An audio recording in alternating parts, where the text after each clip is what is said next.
મેં જોયું કે ભાજપના એક માનની ધારાસભ્ય શ્રી ઊભા થયા અને સરકારને રજૂઆત કરી કે અમને ક્રિકેટની સ્ટેડિયમની ટિકિટ ન મળી, ન્યુઝીલેન્ડ અને ભારતની ક્રિકેટની ફાઇનલની ટિકિટ નથી મળતી, તો સરકાર કંઈક ટિકિટની વ્યવસ્થા કરે.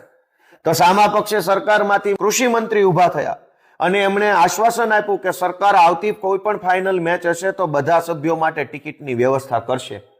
આટલી જ ગંભીરતા, જે બાળકોને શાળામાં એડમિશન નથી મળતું એના માટે કેમ નહીં?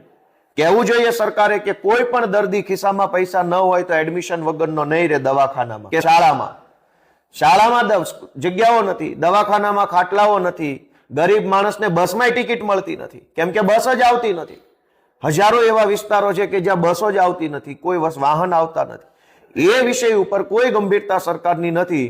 પણ અવડી મોટી ગુજરાતની વિધાનસભાની અંદર ક્રિકેટની ટિકિટો ધારાસભ્યોને નથી મળતી, એ બાબતના મુદ્દા ઉપસ્થિત થાય છે. મને એવું લાગે છે કે ગુજરાતની જનતાએ આની ગંભીર નોંધ લેવી જોઈએ કે આ વિધાનસભામાં કેવા કેવા પ્રકારના મુદ્દાઓ આવી રહ્યા છે.